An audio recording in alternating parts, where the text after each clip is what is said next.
Hello and welcome to the Footy Mailbag. My name is Damo. And I'm Clarky. Can we go undefeated? Find out after the music.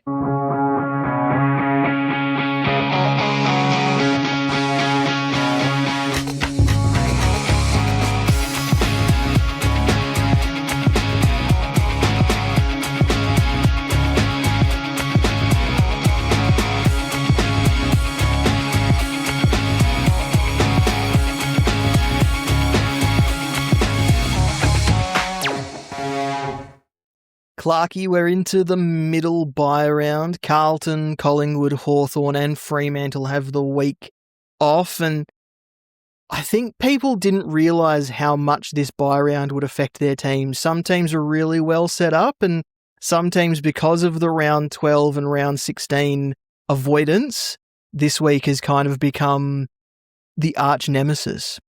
Yeah, I am in a weird position where I feel like I'm okay this week, and I have trade targets, and that's all well and good, except for the fact that then I'm now worried about the next 2 weeks. So I'm exactly the person that you're describing, Damo. Well, I described myself really because I've been avoiding round 12 and round 16 players, so I was pretty well set up for round 12, and I feel pretty well set up for round 16. But this week I've only just managed to scrape together 18 players, potentially 19, if team selection is kind to me. So hopefully team selection's kind to me. But That's all we can hope for every week, isn't it, Damo? But first, Clarky, as always, what has caught your eye this week? What has caught my eye this week? Not my Melbourne beat Collingwood. That's what caught my eye this week, and continuing the importance of nailing captains. These are all the things that continue to catch my eye. Is everything that I'm doing wrong?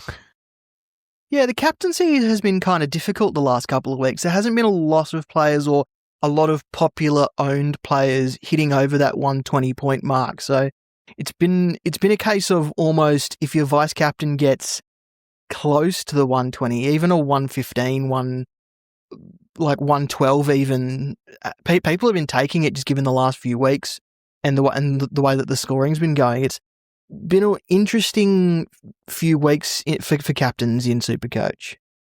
Yeah, how have you been doing okay with them, or is...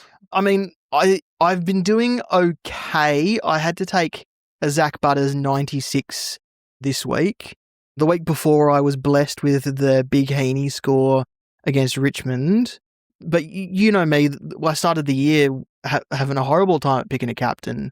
So, and I've shot up the rankings the last month or so because I've nailed my captain. So getting a good captain is important, but even more so during the buys when it's best 18.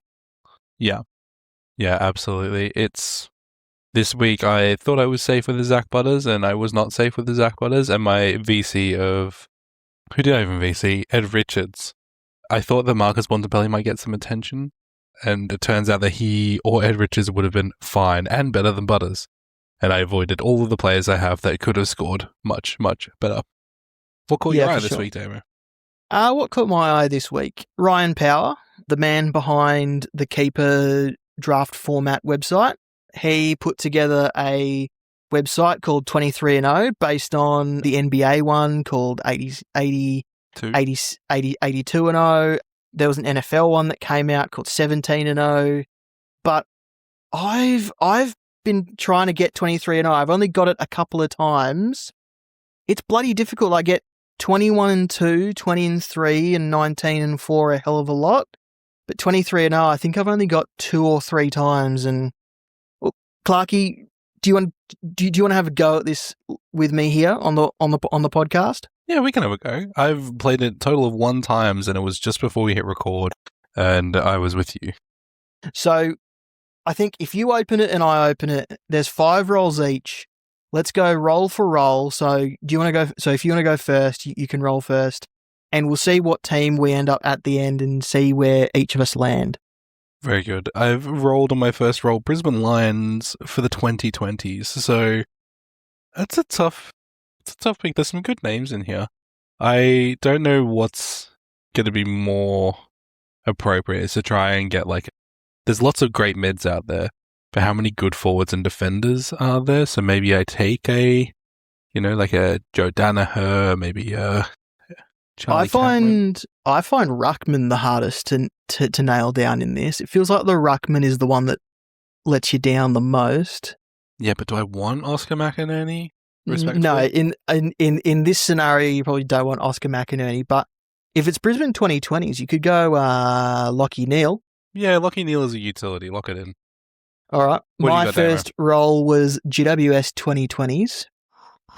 I'm Great going to era. go with Lockie Whitfield as a defender. Perfect. Your Easy second as. spin? Let me spin away. I have North Melbourne from the 2010s. Ben Cunnington. Oh my gosh, names that I vaguely remember. Brent Harvey as a forward sounds pretty good to me off the top of my head. Ben Brown. Yeah, I think I'm gonna go with Brent Harvey as a forward. Even though this is prime Todd Goldstein era, right? Yeah, Todd Goldstein, you said 2010s. Yeah, Todd Goldstein would be a good one and locking in a ruckman might be difficult later down the track. No, it's alright. I'm taking Brent Harvey as a forward, Damo, and don't look a gift horse in the mouth. Okay. Who are you thinking?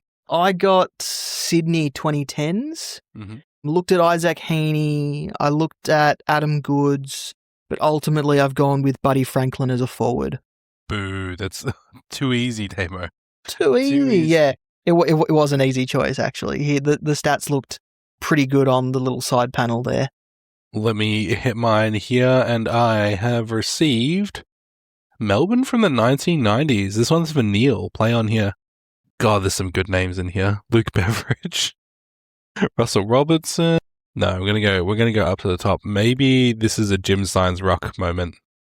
I don't think there's any other selection really. Todd Viney would be great. Stephen Tingay, Stephen Phoebe. I loved Phoebes. Hell yeah. Jim Steins is a ruckman, Damo. I got the same role as you. I got Melbourne 1990s. I recommend Jim Steins as a ruckman, Damo. But I am a big Stephen Phoebe fan, as you momentarily heard. I'm going to go with Todd Viney as a midfielder. Very good. Your role for number 4. That's right. Number 4, we are doing Adelaide from the 2000s. So I've got a mid and a defender spot left. John Cock is a very funny name. Graham John Cock, obviously. Simon Goodwin is a mid. Andrew McLeod as a mid seems nice to me, Damo, I think. For this one, I can't see anyone else that's... I like Andrew McLeod. I think that's a good one to pick. Yeah, it just leaves me a defender for my last selection. I still haven't picked a ruckman. My 4th role is Essendon 2000s. The ruckman, I don't love the ruckman offered to me. David Hill, Patrick Ryder, no thank you. Is Paul Salmon there? What year did you say? It's 2000s, no, but I think I'm going to go with James Hird in my utility. So my last role has to be a ruckman. Very, very good. Damo, should we put some stakes on this before we do our final rolls? Oh, all right. What were you thinking? I don't know what stakes I can really think of, but should we say I'm a broke boy, $10 to fight MND? Yeah. From the loser donates $10. And excellent. We'll do that. I have rolled Port Adelaide from the 2010s, and as much as I hate the man, I think the only option really is Kane Corns. He's got some pretty good stats, actually. Yeah, 25.2 disposals, 5 marks, 4.0 in being a shit cunt. Lock it in. My 5th role is Hawthorn 2000s. Now I have to go for a ruckman here, so I've automatically nailed my list down to the ruck options. I've got Nathan Thompson, no. Who? Robert Campbell, who? Simon Taylor, Sean Wren, no. I'm going with Peter Everett. Peter Everett. Spider Everett. And, okay, you would have got your results there, Clarkie. How did you go in your simulated season? 19-4 with minor premiers. I got 22-1 grand finalist, A+. Well done, Damo. Well done. A+ to an A. That'll be $10 from me to fight MND. I'm sure I'm sure it's not that much of a punishment for you. It's a great cause to put some money towards. Yeah. Oh no, I have to give money to a cause that I believe in. So yeah, go and check that out if you haven't already. Ryan Power does some great stuff for the footy community. Go check out Keeper, probably next season now because it's middle of the season, but a really nice draft platform. A lot better than probably what a lot of the other Is Gridley also his? I don't think Gridley is his, but yeah, or is he's Gridley associated with Keeper. Is that what I'm thinking of? I couldn't tell you about Gridley. I'm not entirely sure, but yeah, sure. Go and check out 23&0. Lots of fun. I reckon I've put together 200 plus teams, and sometimes I'm trying to get the best 23. Go 23&0. Sometimes I'm trying to see if I can go 0-23. No disrespect to any of the players I pick when I do that, though. Let's go to some injury and suspension news, Clarky.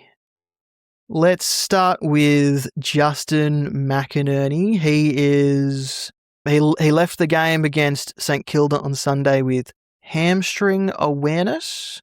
Initially, we thought perhaps he could play this week against Port Adelaide, but he's actually been ruled out 8 to 10 weeks, so he's a trade. Clarky, do you own Justin McInerney? I do own Justin McInerney. Thank you for pointing that out. Yeah, I own him too. We're both in the same amount of pain having to find someone to move him to. Dropped all the way down to 390-ish K, so makes for an awkward move there. Tom Stewart is in concussion protocols. His second within about 6 months, so there's a chance that he's out for a little bit longer than just the protocols now. Jack Ross is also in concussion protocols.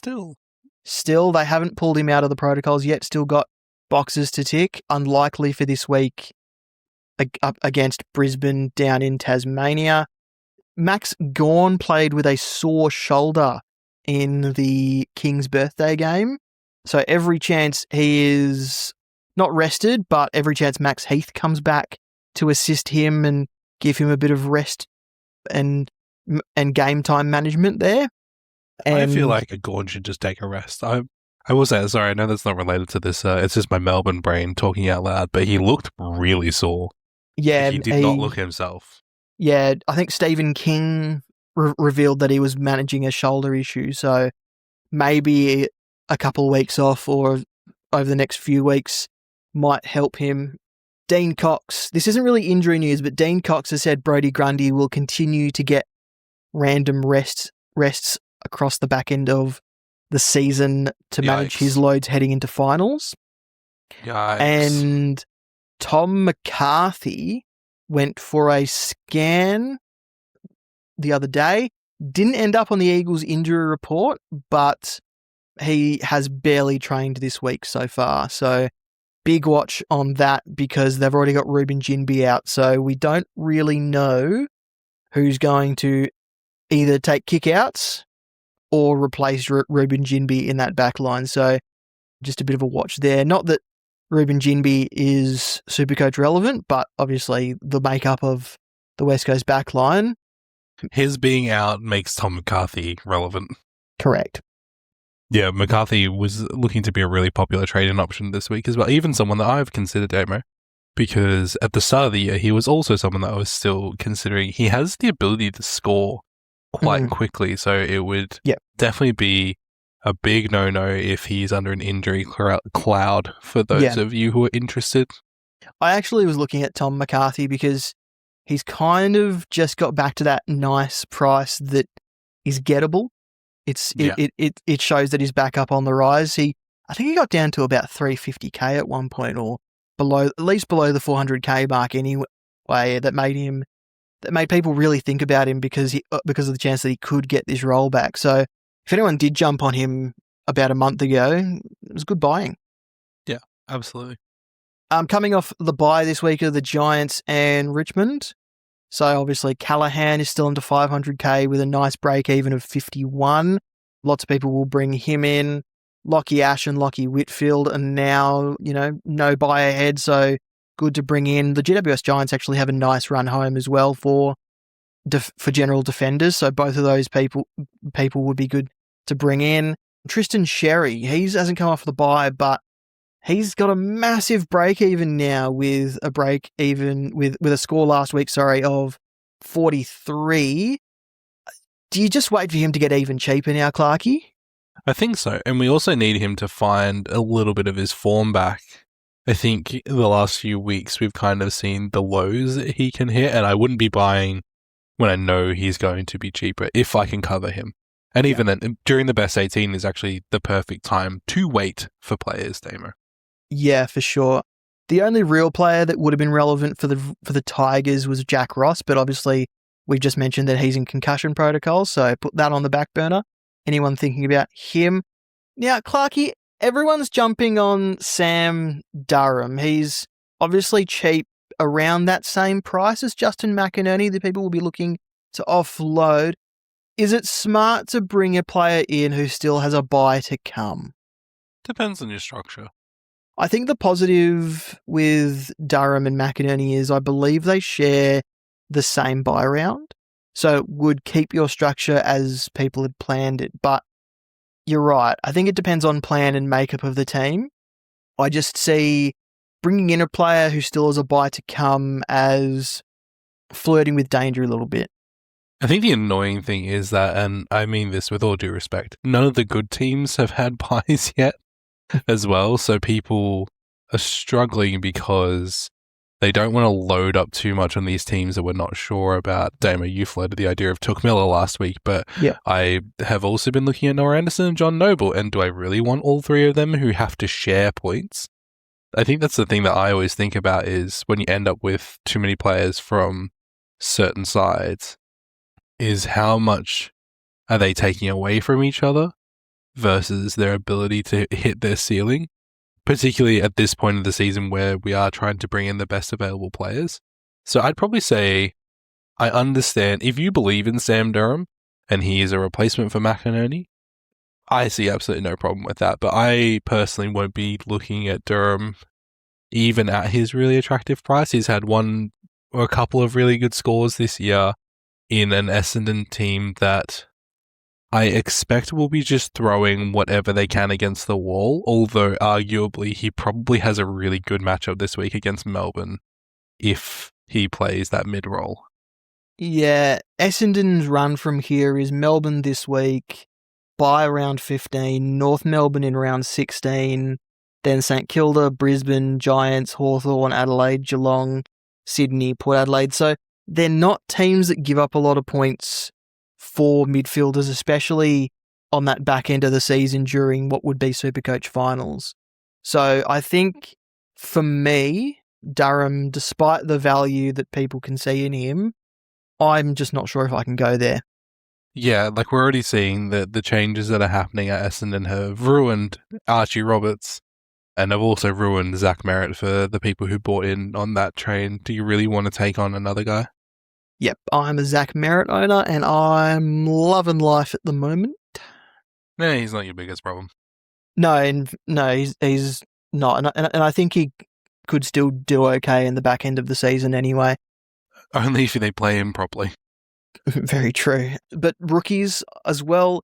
Not a lot of players on the bubble, but Clarkey, after the mid-season draft, we may never have to pay more than $100K for a rookie ever again. Podhaski debuted for Collingwood and was their highest targeted forward on the King's birthday game. Scored 52 on debut, so not going to be a high scorer, but considering they targeted him the most, shows that he's going to play a pretty big role for them in the back half of the season. Warm body. And warm body as well. Hugo Hall-Cahan, he has survived into week 2. He's been selected to play against the Bulldogs. He scored 72 off about 50% game time or thereabouts. Crazy stuff. He's taking all my Wayne Miller points. They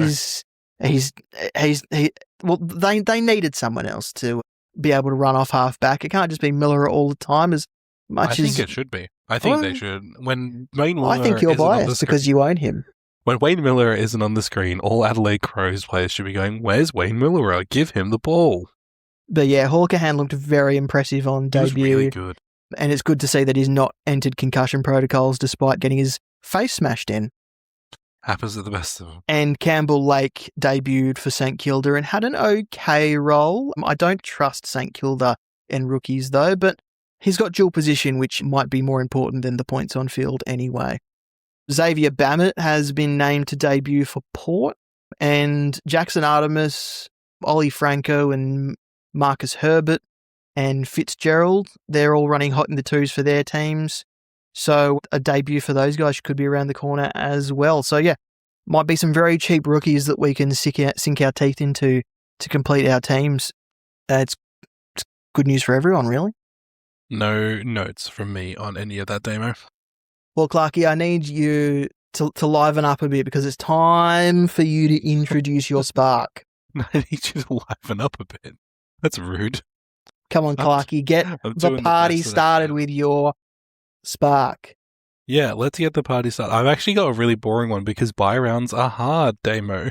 Particularly this one, where we have quite a few good teams on the buy. But we're going to be backing in my boy Harvey Thomas for a return off a buy, 1.8% ownership, quietly 3-round average of 94. Sometimes may be good, sometimes may be shit. However, has been good a lot of times this year. Has also been bad a lot of times this year. We don't know who the good forwards are, is my point. He's 417k. He has popped off in games with 127s, 117s, 116s, and some high 80s and 90s scores. But definitely a bit of a roller coaster on this one. This is probably one of the most out there sparks that I've put up all year. Put his scoring next to Justin McInerney's and there's not a lot of difference. Well, that's what I was thinking, right? And there's only about 30k separating them. You see the vision, Damo. I like this. And that's what I appreciate about I you. like this. This was who I suggested when McCluggage got ruled out as well. We haven't even spoken about McCluggage getting ruled out. Oh yeah, we didn't talk McCluggage getting ruled out. Because it happened after last week was recorded and too long ago for me to remember for this recording. But yeah, I suggested Harvey Thomas at around the same price point for people looking to offload McCluggage, even though Thomas was on a buy. It felt like people could still make that move if they wanted to. But yeah, I like the Harvey Thomas pick there, Clark. Yeah, look, the spark is meant to be a bit of a fun pick. I could tell you all the easy guys to pick. I could tell you to go get Finn Callahan. I could go tell you to get Zach Bailey for 450k. But you already know that if you want those guys, you get those guys, you know? I'm not here to tell you about the guys you know about. Harvey Thomas definitely not boring. You undersold this, Clarky. No, I quite like him. I think as well, I paid a lot of attention to him because I have stocks in him in a keeper league. So if we ignore the 39 against Brisbane, his average goes up quite a bit more. Comes up against them, but they've got St Kilda, Carlton, Hawthorn, and Freo in their next 4, and those are okay matchups for mids. They're not awful, they're not great, and no more buy. Yeah, so you mentioned the 39, so that brings his average to... It's probably only a couple 90 points, isn't it? Brings his average to 90, which isn't bad for a forward this season. The forwards have been a little bit volatile. Yeah, so it goes from 86 to a 90 total average. Yeah. But that's pretty good. 4 points. Yeah. How'd I do? Is that all right? Yeah, excellent. Okay, Clarky, grab your boots and your cowboy hat, get your lasso ready and start flinging it around because we have to rustle up some questions. Oh, hey, this isn't like an aside story, but I got to go see a Highland cow. My beloved wife, Jess, co-host of Falcon at Falcon Footy Pod, follow us over there. Planned a surprise for me and my daughter, and she took us to a place where they have Highland cows. The Highland cows have any questions? No, they didn't, but I just wanted to say that I actually went out and got some real ranching experience. Got to go out there, pet the cows. They were very lovely. Farm animals are great, and the lady who runs that farm was really good. I do like a good Highland cow. They're very nice looking animals. So beautiful. Absolutely love them. It makes me feel good about my decision to try and at least start eating less meat. I'm doing my best, Damo. I still like a good steak. I don't think I could turn away a good steak. When you go and look Hazel in the eyes, Damo, I'll tell them who sent you. Just a reminder, the link to our question form is on our website, thefootymailbag.net, or you can comment on our social media, and we need them by 8 p.m. Wednesdays, or you can send us a voice memo. Also linked to that is on our website, but we need them by 8 p.m. on Tuesdays. Sounds good. Small question week, Clarky, but that's all right. First question comes from Wayne. Why was Butterick's score shit? Damo, you've put it in a lovely, lovely red text on the document because you've done the research. I had to go and look this up. I wanted to have it ready to tell Wayne why, because to be honest, he was right. I forgot that Butterick was even playing. Turns out he had 9 disposals, only 2 of them contested, at 44% disposal efficiency, and he also recorded a free against. So I think he scored about a 30 or a low 40s score last week. Well, that's the reason why. Makes sense. Low disposal game, low efficiency, gave away a free kick. Just all-round bad game for Connor Butterick there. Hopefully he can have a good game this week so you can flick him at his buy at a nice price. Yeah, bad Butterick. Jeff wants to know, this is our good mate Jeffrey Head, which of the 99k mid-season draft picks are the most safe to go early on, even if they don't play this week? He says he loves us both to the moon and back. Oh, bless. I don't know enough about the mid-season draft picks, but putting my Melbourne eyes on Joel Fitzgerald had another really good VFL game. Yeah. He's knocking on the door for an immediate in if anyone needs a rest or if someone's not quite performing their role or, touch wood, injury. Yeah, I think Jackson Artemis is probably top of my list. Drafted with a calf niggle, didn't immediately link up with Essendon because he was granted leave to go back to Perth to see his family. Flew back with Essendon after the West Coast game.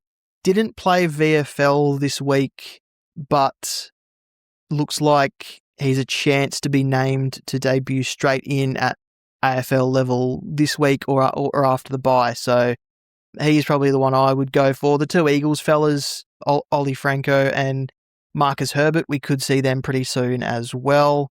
Those are probably the 3 I would look at out of the ones who aren't playing.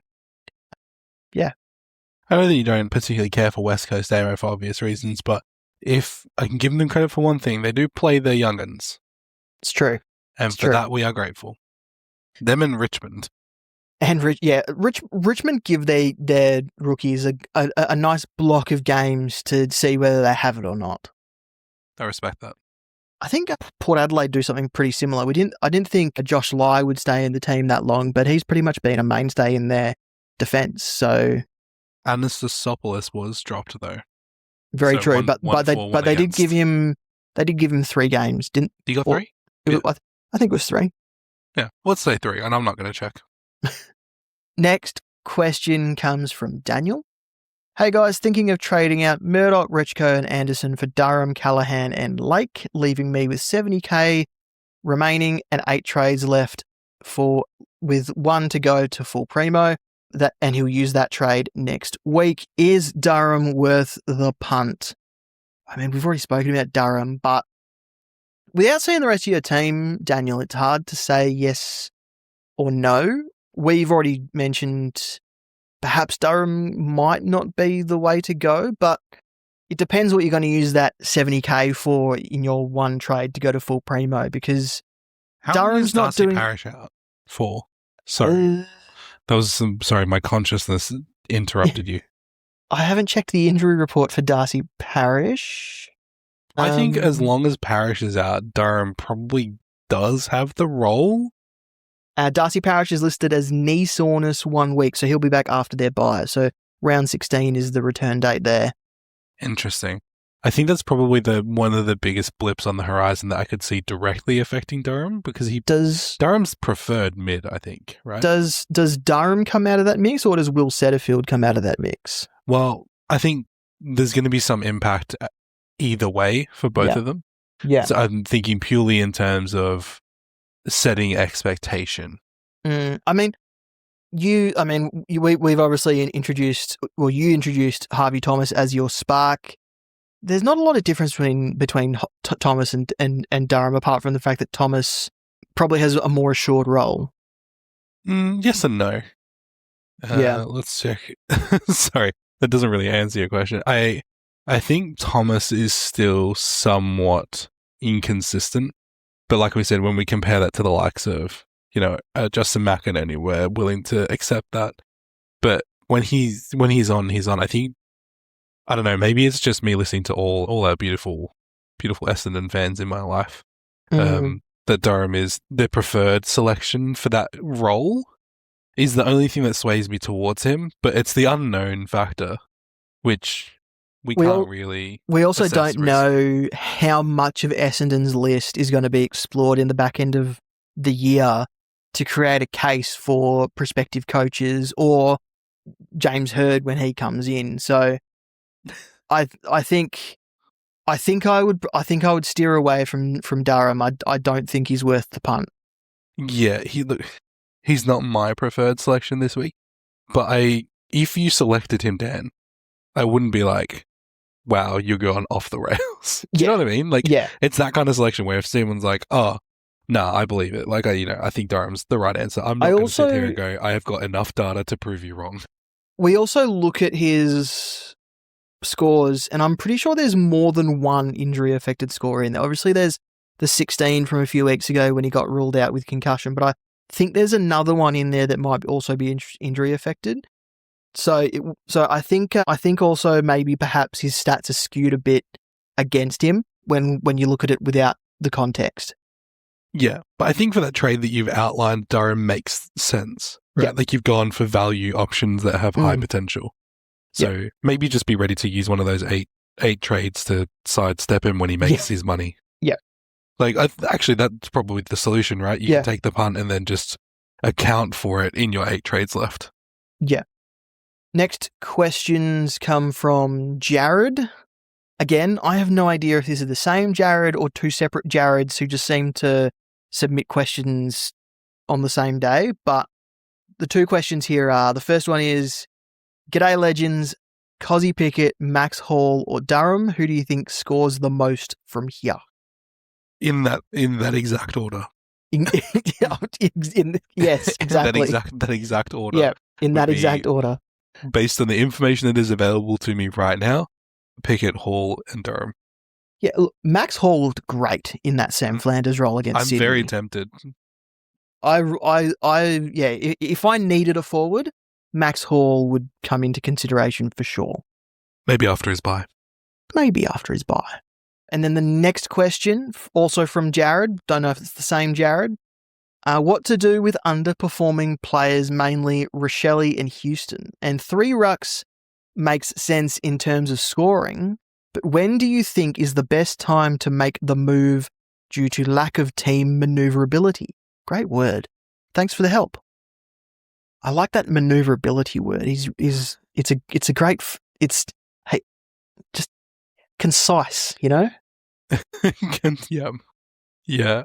I don't think there's ever really a good time. I think it's probably when you've at least got maybe one bench rotation. Yeah. For each of your slots would probably be the most optimal time. On-field complete, cover on each line, so which requires less use of the flex. Yeah. So whatever your cover is, mate, whether that's a Hawker hand with a dead defensive mid, so you can get that cover from him, and then a forward mid and then you can get the cover from him, whatever it is. Maybe that's when you bring in a ruckman. And they're scoring great. The ruckman, it's true. It's just the good ones don't have dual position, which makes it really difficult. Yeah, I think it's one of the last things you do if that's your plan. Yeah. And as for what to do with underperforming players, I'm interested to see what you think about this. I know how I feel. Yeah, I know you really want to get rid of Dan Houston. You want to yeet him into the sun. Yes. I think if you have more than one of these players, you need to get rid of them. How many? But I just think more than one? just more than one. But if you only own one of these underperforming players, then you can build your team around them. That's rude, Damo. You're specifically doing this to spite me. I can't remember what your team looks like. You've shown it to me this week, but I can't remember. Dan Houston is probably the most questionable player in my team. Yeah. Maybe Rochelle's not getting the role, Houston is. But Rochelle can score from his role because of his ability to hit the scoreboard, whereas Houston doesn't really have that luxury afforded to him. So if out of Rochelle and Houston, I actually think I would hold Rochelle. Yes, well, Jared, what I would suggest is yeet them both into the sun, live your best life, and bring in good players like John Noble. It also depends what kind of trade situation you have left. Yeah, that's fair. Really, these guys, like, the objective answer that I hate, the sensible answer is, well, these guys just become your cover, right? Yeah. Like, you build around them, like you said, Damo. The better and more... what's the fun answer? It's not fun, though. It's cathartic. Is go shopping. Yeah, the cathartic answer is never look at their stupid. Tell them not to speak to you or your son ever again and yeet them from your team. And that's all the questions for the week. Nice and easy. Yeah, nice and easy. Thanks for everyone who submitted a question.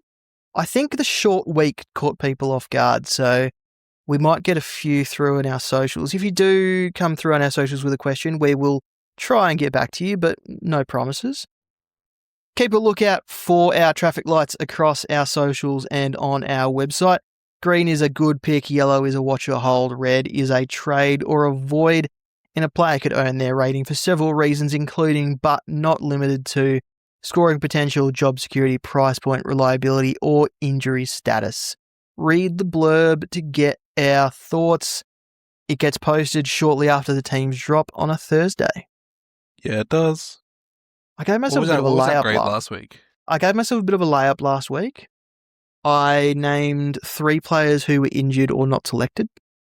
I think I got a 7 or an 8. Yeah. Depends how you wanted to read a few of them. I think I was generous with an 8. But okay, that sounds good to me. Yeah. I almost didn't give myself a tick for Tristan Sherry as a yellow. I said hold and wait for him to get cheaper. And then he scored a 43. And now he's cheaper, but he can get much cheaper. So is that a tick? Is that a cross? Should I have left it blank and just scored myself out of 9? Now it's a self-fulfilling prophecy, Damo. Yes. Schrodinger's Sherry. Yes, Schrodinger's Sherry. If he never scores good, then he'll always be cheap. I gave myself a tick for Jordan Dawson, but someone pointed out to me that he actually missed his break even. So he would have been a better option this week. I don't think that counts. I don't think we can look at primos like that. Actually, you know what? This is a good PSA. If you're bringing in a premium player, and I heard you say this to Jess post, Damo was a guest on the Falcon this week, listeners. Yeah, go check that out. Go check out Falcon Footy Pod. We had Damo on.